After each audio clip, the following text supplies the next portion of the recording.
And we're on. It's a special day for Quebec people today. It's June 23. And it's so cool to have you because there's such a love affair between you, the band, and Quebec. But for people that don't recognize you, which I would be surprised, but who the hell are you? My name is Nick. I play guitar and some accordion and sing in the Dreadnoughts. We're a band that's been going for what, like, I don't even want to know, maybe, like 16 years now?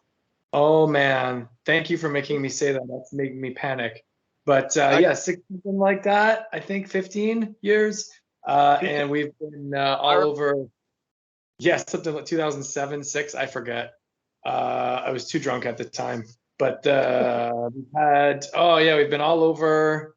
And of course, we usually like to stop in Quebec and always, especially northern, and near Chicoutimi because it's like a real spiritual home for us. So we've tried to come back as much as we can, and now the pandemic is receding. We may get a chance to do that.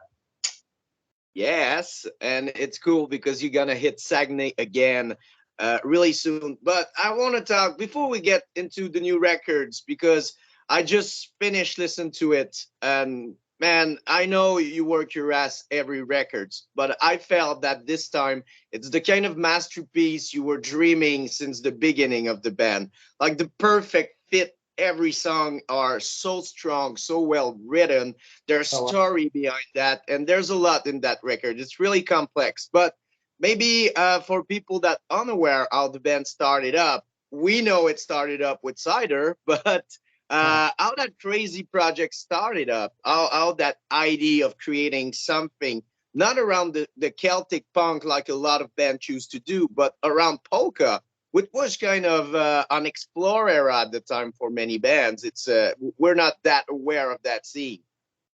Yeah, well, we started off just wanting to sound like Flogging Molly, and our first album is pretty close, but we had some interesting things going already. We had some klezmer, maybe, yeah, like klezmer stuff in that album, and also sea shanties, and it seemed just like the right mix of styles to put in an album. And then we started to develop more of that like Roma style, or maybe some adding in some polka by the third record, and it all just came from touring around and learning different folk styles and exposing ourselves to different countries and different parts of the world where they play different kinds of interesting folk music, and then saying like, how can we make this punk rock?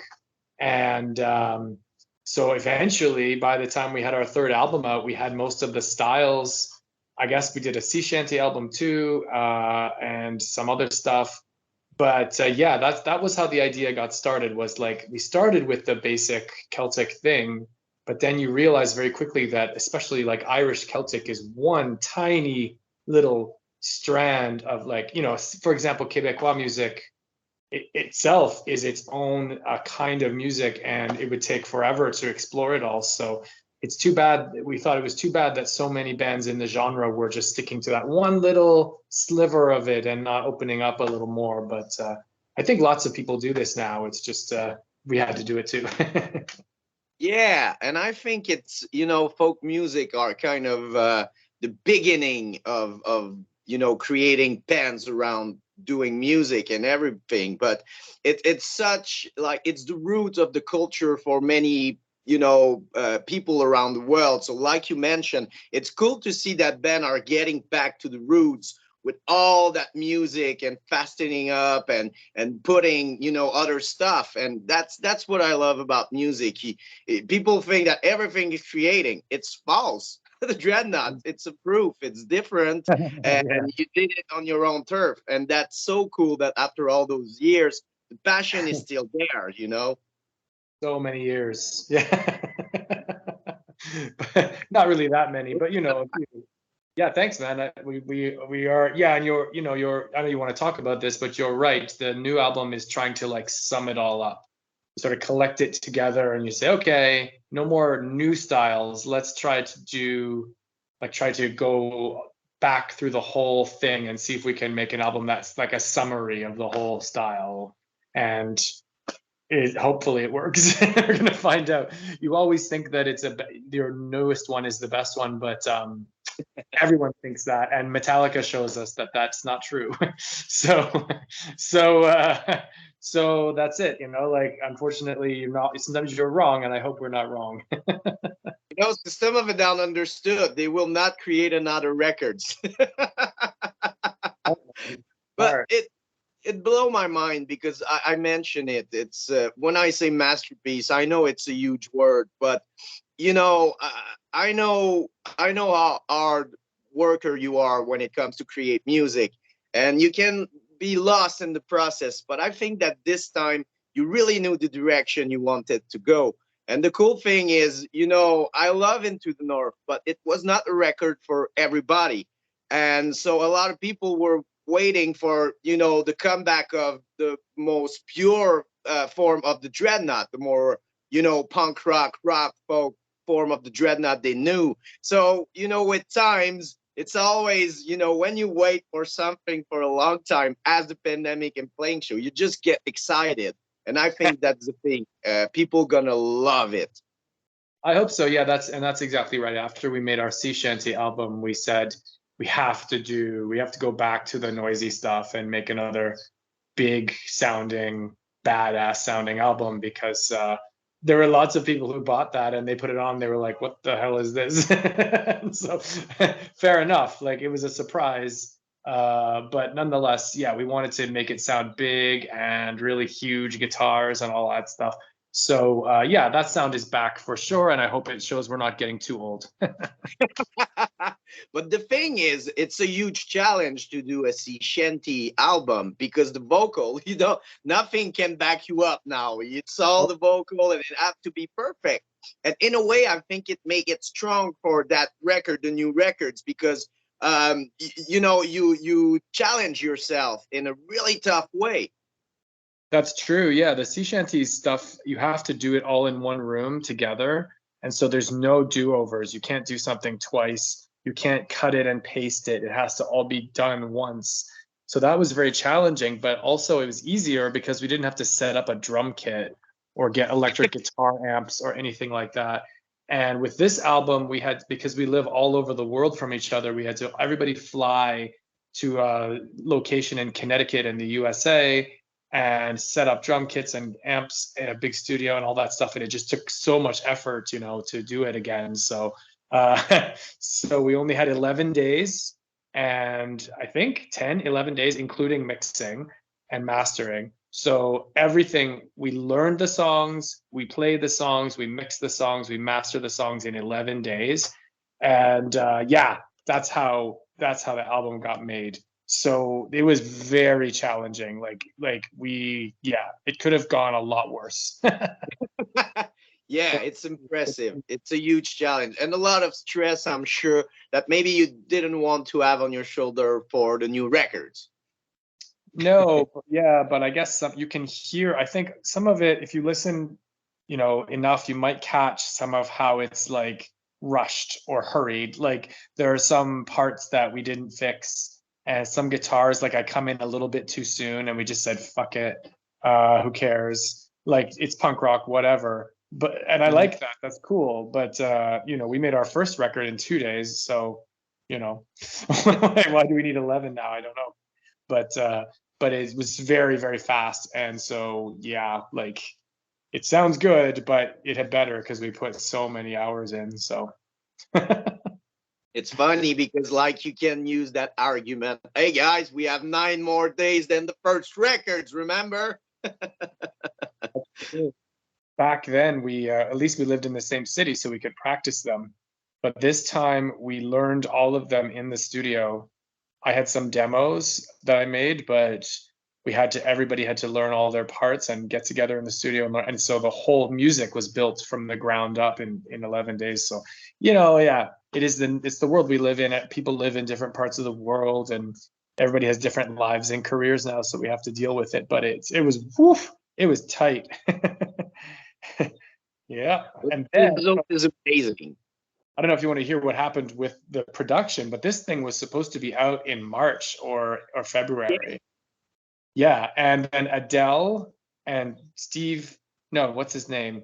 Jeff Bezos bought all of the vinyl in the world, basically. Not in Yeah, the world. yeah, yeah. I blame her. Like every time I heard about delay about the vinyl coming out, I'm like, it's because of Adele. It Fucking is. Bezos. Fuck you guys. It is. And she knew what she was doing. Like they knew it would break the whole system, and they did it anyway. So that's nice.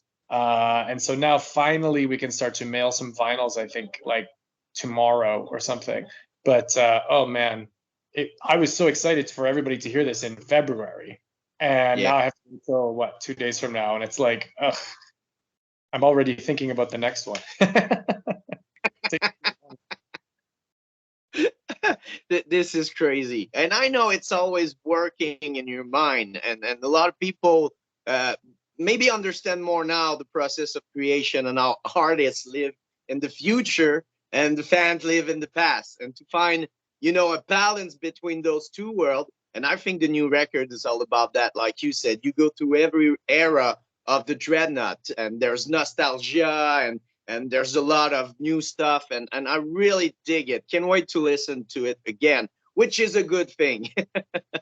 Oh, that's nice. Yeah, I mean yeah, that was the idea. I mean, there's some things we didn't do, like we don't have, I don't think there's any French on the album, but we used to have French on our albums. There's so many things that we used to do, like crazy stuff and different styles, and we couldn't fit it all on this one album. So we have to keep making more, obviously. But this one we got a lot. Yeah, a lot. There's a sea shanty. There's polka. There's klezmer. There's Turkish music. It's crazy. It's crazy. So I'm really happy. And did when you release, of course, the single Poutine, when Polka's Not Dead was released, a radio called Radio X Air, which were the rock radio at the times, got the single, and they play it nonstop, like 12, 30 times a day on radio. So everybody know that fucking song here, and nobody's that are in the mainstream know that it's the Dreadnought. You say it's the fucking Dreadnoughts, and they're like, "Oh, I didn't know that," but they fucking know the song by heart. It kind of a huge hit in Quebec because it's fucking Poutine, and you're the only band who fucking nail it. Yeah, well, that song is very special to us. I know that for a short time it beat out Tegan and Sarah on the CBC radio list, Quebec. That for 1 week it was like above them. And Sarah. but also it really we were just traveling and touring in Canada so much and starting to play in Quebec and Chicoutimi and all this, and just like it's kind of sad because on the one hand, Quebec is so much more than poutine. Like obviously, Yeah. some people might think it's a silly song about like Quebec, obviously, but it's not just about the food. It's like we were trying to make something that pays tribute to like the culture or the uniqueness of the place, and so yeah, it's great that we have our fist pumping anthem for it, which is cool for live shows. But really, like when we did that and we did the French song on Into the North, it was like it really matters that we try to pay some tribute to this, and so yeah, it's hard to do when you're English Canadian and you don't know much French, and you remember from grade 7 or grade 8, and that's it. Yeah, like bonjour, hello, and a couple of other words, and that's it. Like me when it came to German and Spanish, I try. Spanish is more easy for me. I still, I understand when they speak, but it's more hard to just express myself. But German is fucking pain in the ass. I could never learn German. Never. I Mein refuse. Name ist Erik Bedard, ich do not sprechen Deutsch.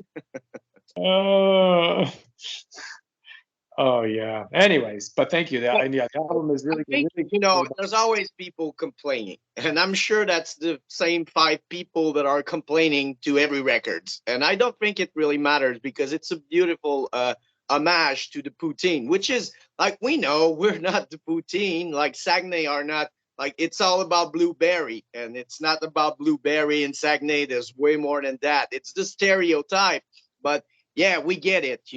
If a guy from Quebec start to just like sing about the poutine like you did, maybe it's gonna be weird. But like when band stuff, and we fucking love it because we still, we have that mentality. We were conquered by England back in the days, and we're not that proud of our country, like the rest of Canada in a way. And we have a weird love affair with the rest of Canada because we seems like foreigner because with French. But when you travel, everybody love us. We love everybody. It's just that media are, hyping. They want that, that fucking stereotype. And as you said, so Yeah. thank you for doing that. That's my point.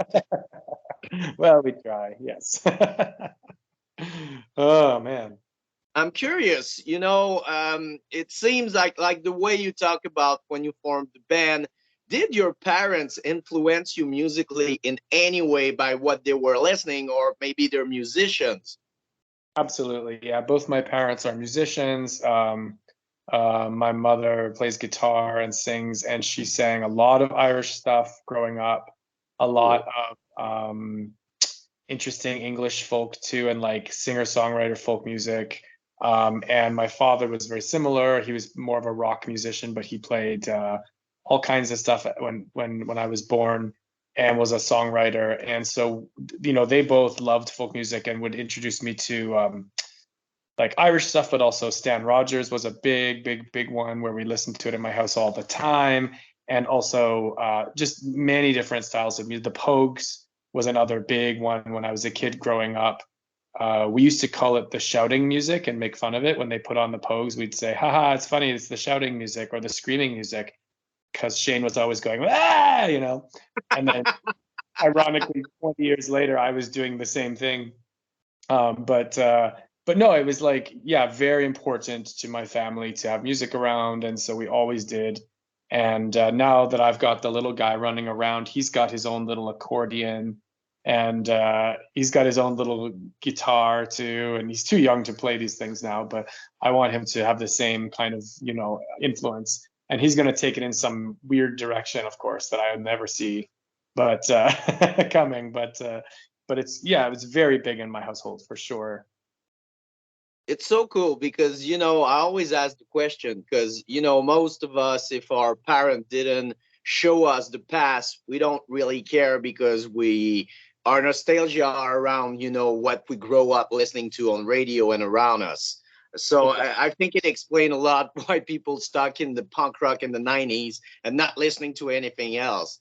But when your parents, I remember my parents got the Beatles collection. They didn't listen to the Beatles, but since the record was there, I put them and listened to them and got discovered the Beatles and Black Sabbath and everything. So yeah, it really helped me understand, where the music that I grew up with came from. And I think Right. it's important. So it's cool to see that you were surrounded to that old folk music and got influenced by that. Yeah, and it gave me a sense of what the spirit behind it is, and how you have to do it right, like what it means to do it right and what it means to do it wrong. And the reason I wanted to start the band is because I heard some people doing sea shanties wrong, and it just sounded completely wrong. The harmonies were wrong. They were changing the words, and it was wrong. And I just thought, like, this is really stupid. It was Vancouver, so of course, they have their own way of being silly out there. But it was just like, I have to do this right. There's got to be a way of doing it right. And in the Dreadnoughts, like, the number one rule has always been like, you can make as much punk rock as you want, but don't do the folk part wrong. Like, don't do it so that it's like a stereotype, or so that it's not played very well, or like, so we got like really good musicians to play like the violin, for example, and it's always mattered. So when I grew up, I just grew up with this sense of like, okay, there's this music, it's really amazing, and you have to get it right, or it's not worth doing it. It's not worth doing it. You can't turn it into some dumb stereotype or whatever, because that's not very disrespectful, I think. So, but I'm an elitist, as they say, a gatekeeper, as they say. So, maybe that's bad, but I can't help it. I have to be myself. I respect that, and I think that life, when you have that passions and that desire of doing something not perfect, because perfection doesn't exist, but the best way it is. I think people respect that. It's tough. It's a tough quest, you know. And it's the same with the radio show. When I make mistakes, I'm pissed off about myself, and I try to correct them every time, because it's important as the interview and everything. You took time for me, and it have to be special, and it have to be Or meaningful. And I respect that so much. And I think that's the strong roots of the Dreadnought. You know, whatever direction you choose to go, we always know that it's going to be really professional. And you know, you're to prove it. You can have fun and be professional. It's just finding the balance.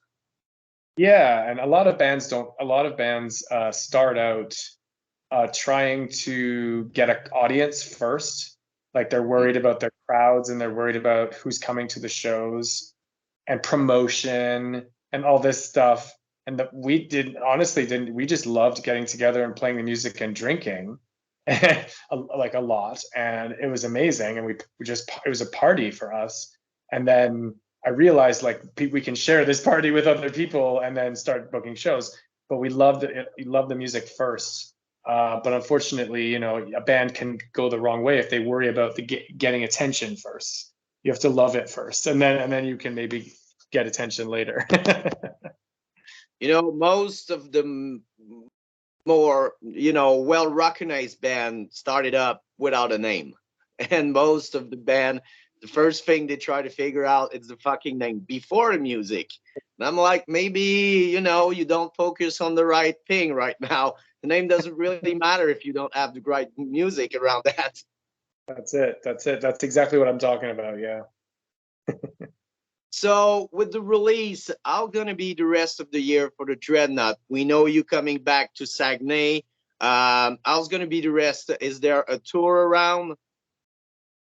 Yeah, unfortunately, we are too. We have families and jobs and everything now, so we can't be the crazy touring band we used to be. It was fun when we did it, but it was not sustainable, at least for us. I know some bands can do it forever.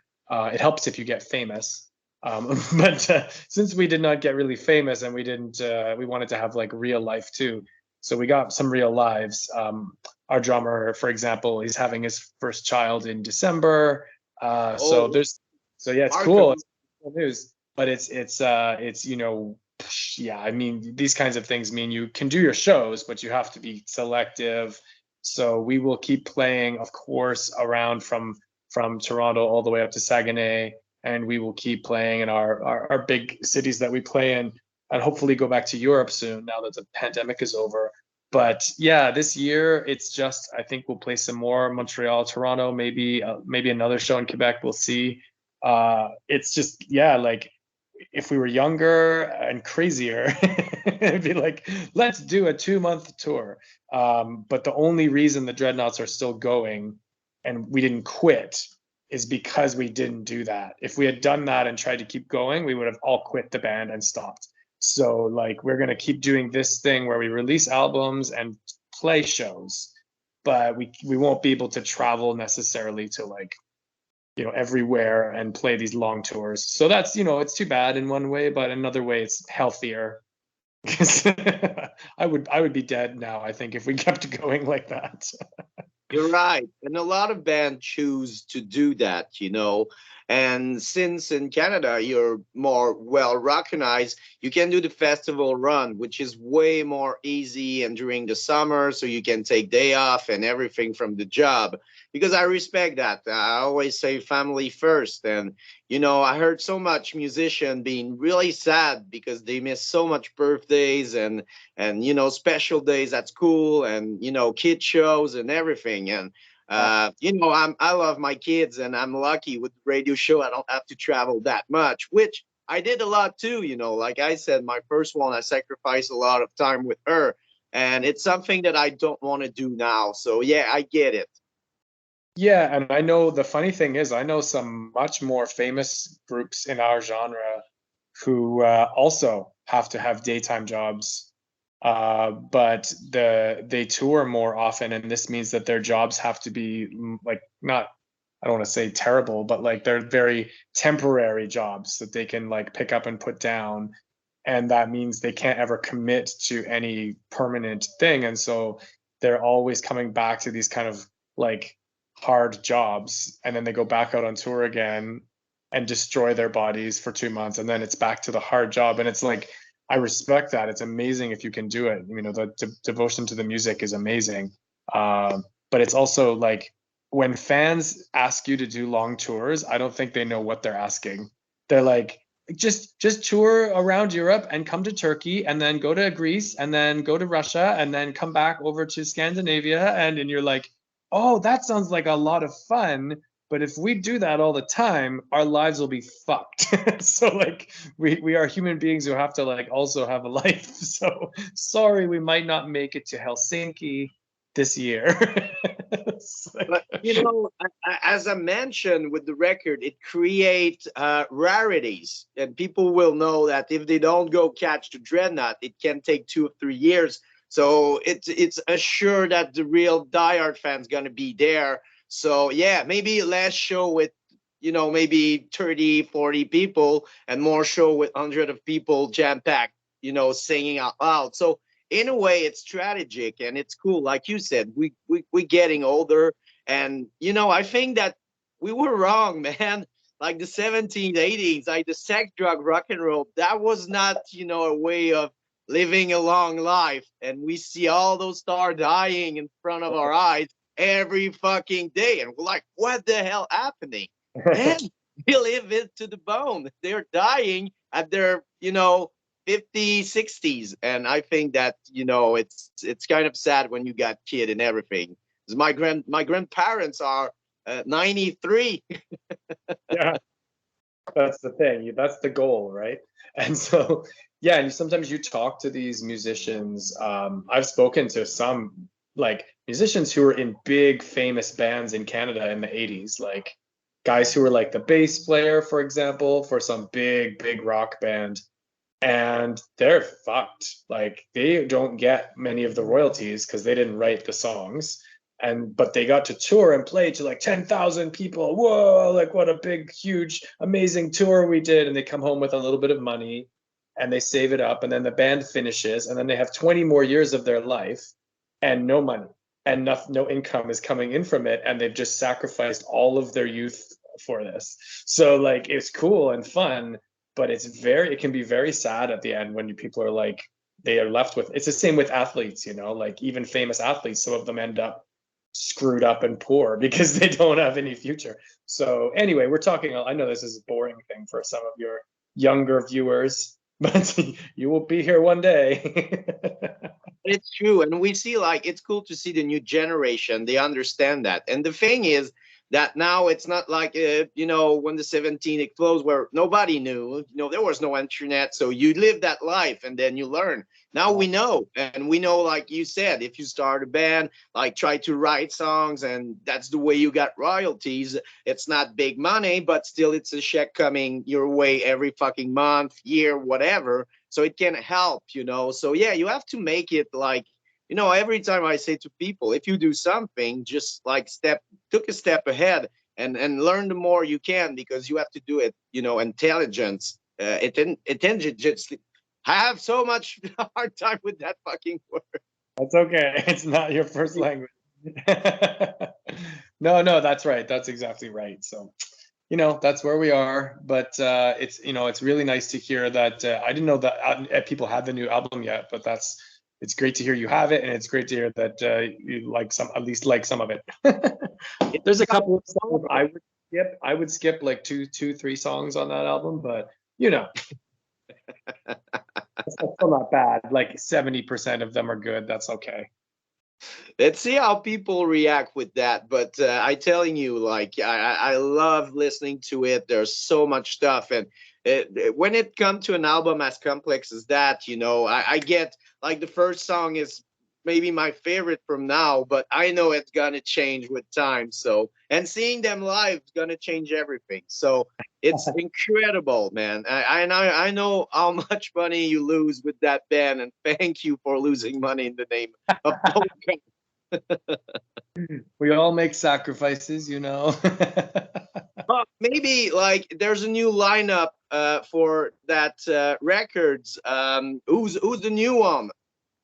Yeah, so we have a couple of people going to be playing with us. There's his name is the new mandolin player's name is Conrad. His stage name is Steve, because we played in Montreal and we asked them what his stage name should be, and they said Steve.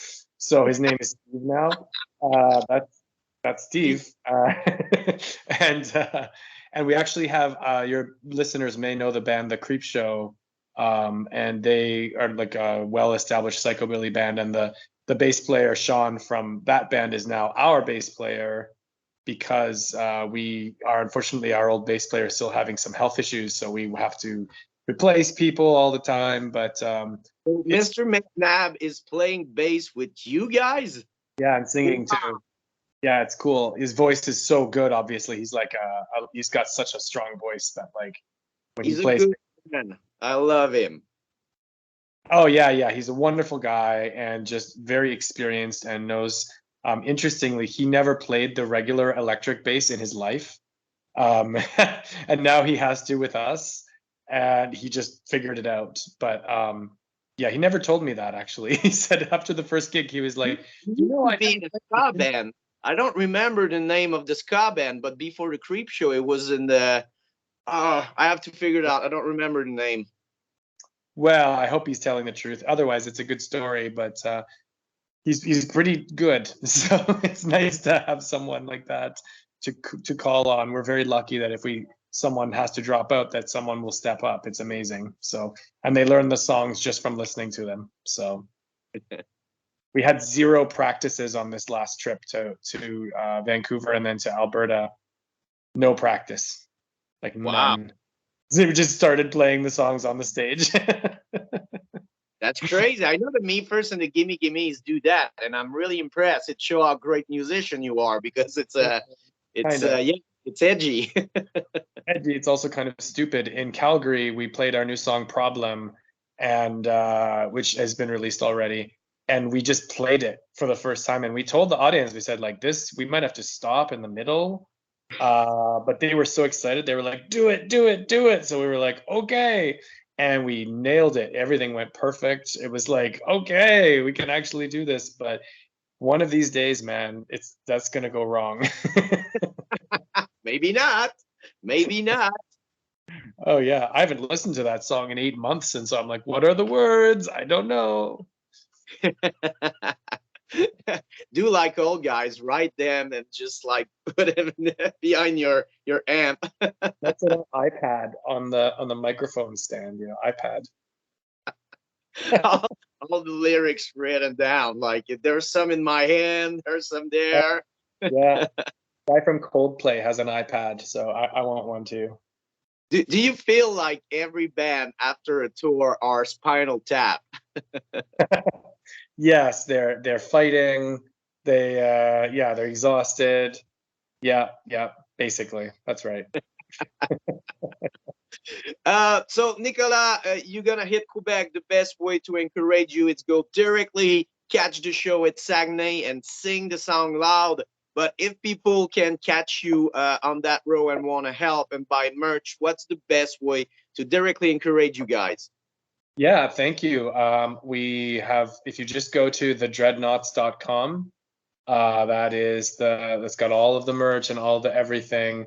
And if you want to buy the new album, the link is actually on our record label, stomprecords.com, which many of your listeners may know. So that's how you get those two things. And yeah, it always feels funny selling T-shirts to people, but they keep buying them. So it's like, okay. If you want to send us money for a T-shirt, you go right ahead. Yeah, but maybe like if you do like the thing you put in your car that smell good, everybody needs that. So maybe it would be a good article that beat the T-shirt. I don't know. Yeah, that condoms, like soy sauce, Dreadnought brand soy sauce, that. Nicola, you always been generous with me, and I appreciate it. Since the beginning, you were there doing interview for the radio show. I think we kind of grow up together. I start as at the same time as you, and man, it's so cool. Like I said, to see you involving as a musician, but as a human being, man. Thank you so much. I appreciate it. Yeah, it's been a wild ride, and let's just do it all again, but more slowly. We're gonna wait for you in Quebec, of course. Check the dates. Go catch the Dreadnought live. And if you come to Saguenay, just say hi to them and thank you. And again, buy merch if you can. If not, learn the songs by heart. Sing them loud. That's it. You got it. We're gonna do a huge special on the Dreadnought with the release. It's gonna be the release is tomorrow. The special's in a couple of weeks. Thank you for your time. Thank you so much, Eric. I appreciate it. Polka forever, my friend. Hope it never dies. Hell yeah. Bye bye, Nicola. Thank you so much, brother. Cheers, man. Cheers.